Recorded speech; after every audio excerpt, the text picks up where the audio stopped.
दोस्तों, make in India defence programme को एक मेजर डेंट लगता हुआ दिखाई दे रहा है। स्ट्रेटेजिक पार्टनरशिप मॉडल भी फेल हो चुका है या हो जाएगा, क्योंकि दो ऐसी डेवलपमेंट्स हमारे सामने हैं और आगे भी आ सकती हैं, जिनके बिहाफ पे मैं कह रहा हूं।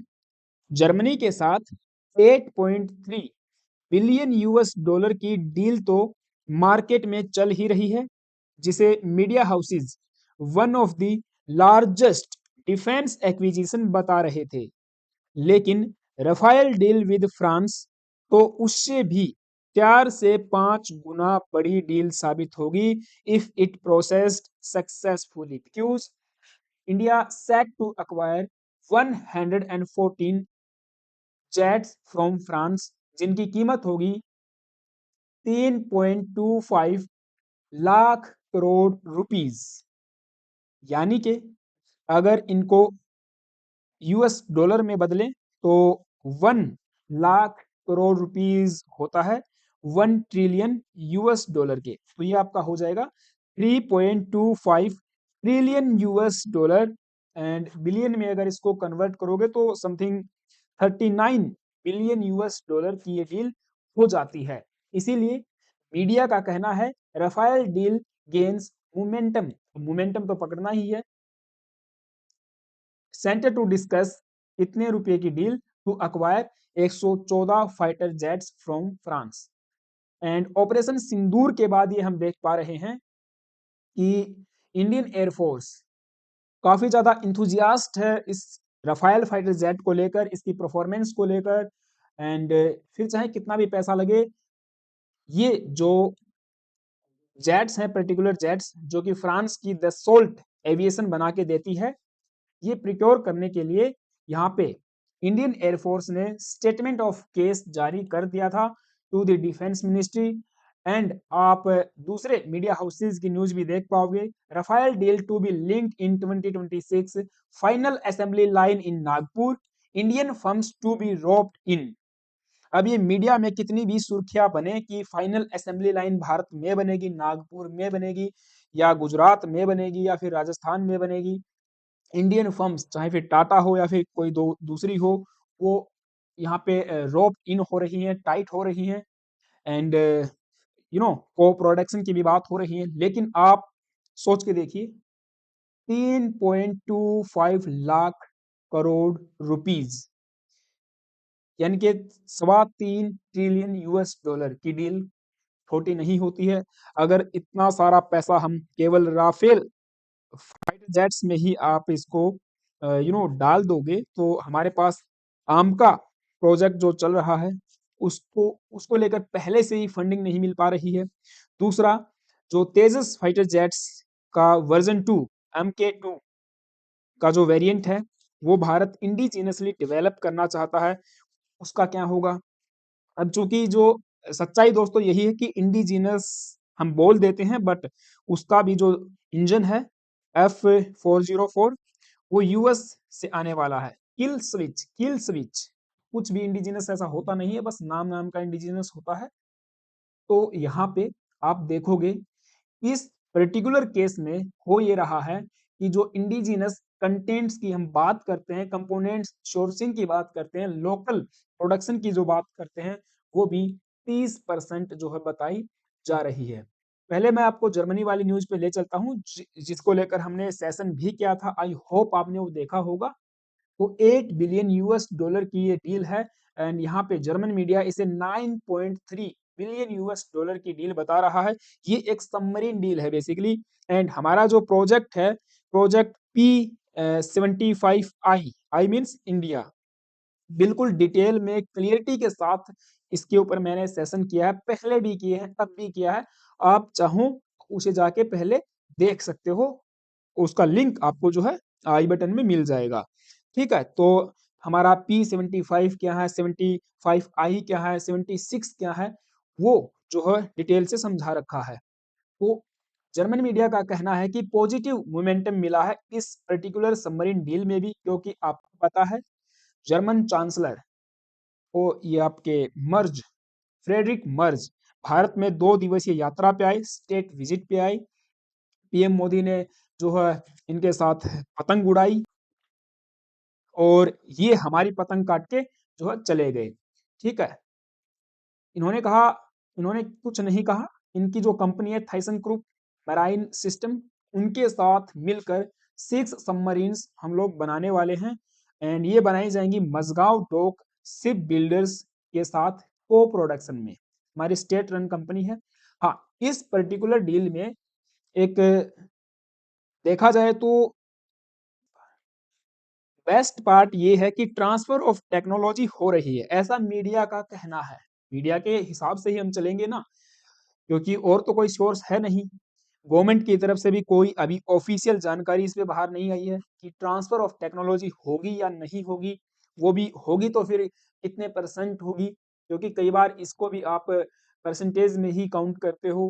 देन लोकल कंपोनेंट्स की सोर्सिंग कितने परसेंट होगी एंड कितना पैसा जर्मनी को जाएगा, कितना पैसा भारतीय कंपनियों को मिलेगा। काफी क्लियरिटी इस पे आना बाकी है, वो कुछ भी अभी तक नहीं आई है। तो बड़ी डील है, 8 बिलियन यूएस डॉलर या तकरीबन 9 बिलियन यूएस डॉलर, और ये भविष्य में बढ़ भी सकती है। आप देखोगे ये 12-13 बिलियन यूएस डॉलर तक भी पहुंच सकती है, क्योंकि अगर जितना ज्यादा समय बीतता जाएगा तो कोई भी डील हो उसकी कीमत अपने आप बढ़ती चली जाती है, इंक्रीज हो ही जाती है। अब ऐसे ही हमारे सामने राफेल फाइटर जेट्स को लेकर डील सामने आई है। ओके, इससे पहले ये वाली बात और आपको बता दूं, काफी इंपॉर्टेंट है। देखिए, मैं इसीलिए कह रहा हूं कि डेंट लगता हुआ दिखाई दे रहा है इस पर्टिकुलर डील में भी। अब चूंकि हमारे पास AIP air independent propulsion system वाली जो टेक्नोलॉजी है वो डीआरडीओ बना चुका है, इसके ऊपर साल 2023 से ही काम कर रहे हैं। DRDO and LNT join hands for resilience of indigenous air independent propulsion system for submarines of Indian navy. तो जब आप इंडियन नेवी के लिए ही सबमरीन्स के लिए ये एआईपी टेक्नोलॉजी बना चुके हो, जी हाँ ये बना चुके हैं। आप देखिए न्यूज आपके सामने है, ये है आपकी 134 डेज एगो की। तो इनका कहना है कि India's first indigenous AIP integration from mid 2026 26 2026 के मिड से ही इस एआईपी टेक्नोलॉजी का इंटीग्रेशन शुरू हो जाएगा। और किसमें होगा? सबसे पहले आईएनएस खंडेरी में होगा, इंडियन नेवल सिस्टम सबमरीन जो भी है। आईएनएस खंडेरी में जो है कि इसको इंटीग्रेट किया जाएगा, जो कि कलवरी क्लास की सबमरीन है, एक डीजल इलेक्ट्रिक सबमरीन है, अटैक सबमरीन है, फ्रांस की सहायता से बनाई गई है। एंड आपको बता दूं प्रोजेक्ट 75 के तहत बनाई गई है। 2000 साल मीन्स साल 2001 और उससे पहले 1998 से इसका काम जारी था। एंड इसमें भी 3 सबमरीन और आनी बाकी हैं।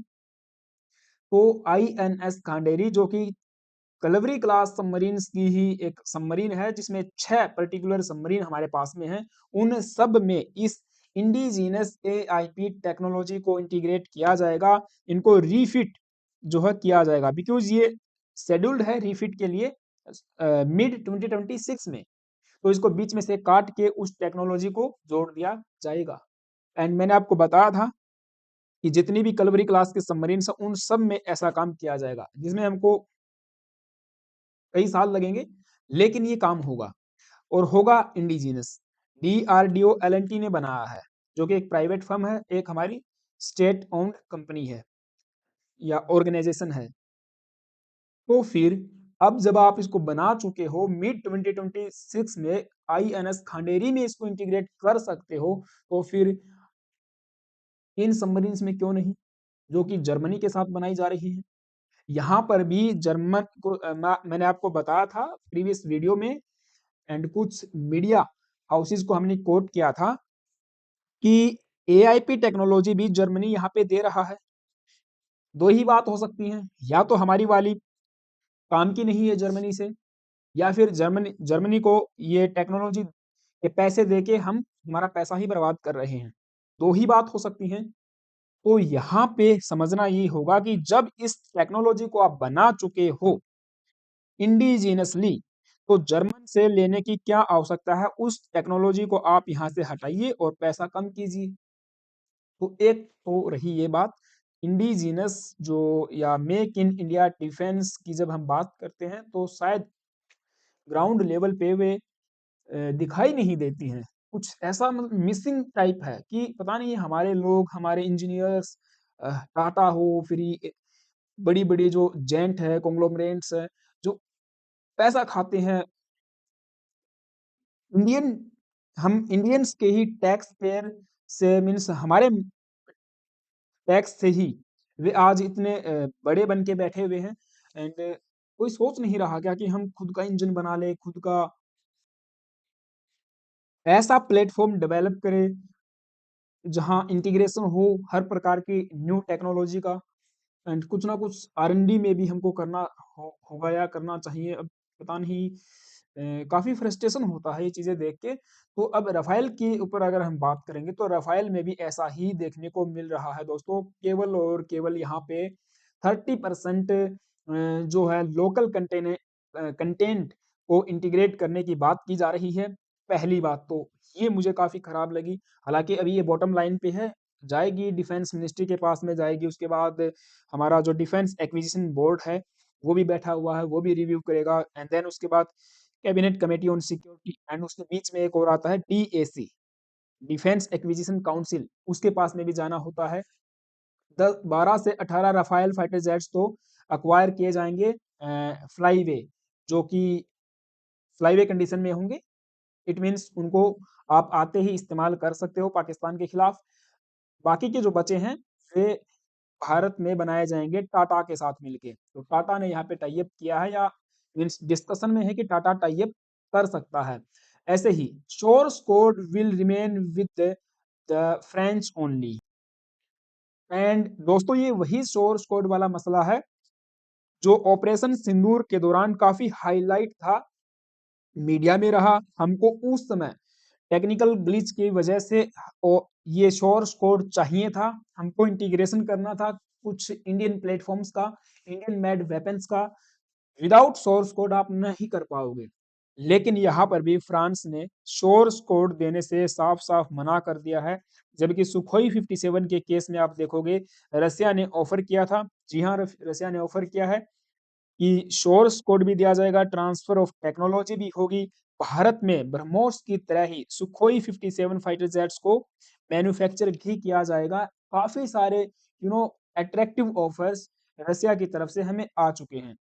हाँ, बस उसका एक रीजन ये है कि हम रसिया पे अभी तक शायद नहीं गए कि डिले बहुत हो सकता है। रसिया उलझा हुआ है यूक्रेन वार में, रसिया को नहीं पता कि क्या करना है, उनके डिफेंस के एक्सपोर्ट्स कहाँ जा रहे हैं, वो खुद यहाँ पे मंगवा रहा है। तो बहुत बड़ी प्रॉब्लम डिले की हो सकती है, हमें टाइम पे सुखोई 57 नहीं मिलेगा। शायद इसीलिए भारत इसको नहीं कंसीडर कर रहा अभी तक, क्योंकि 5th जनरेशन फाइटर जेट है। राफेल आप देखोगे 4th जनरेशन फाइटर जेट है। इवन चलो फ्रेंच मीडिया इसे 4.5 जनरेशन बताता है, वो भी मान लेते हैं।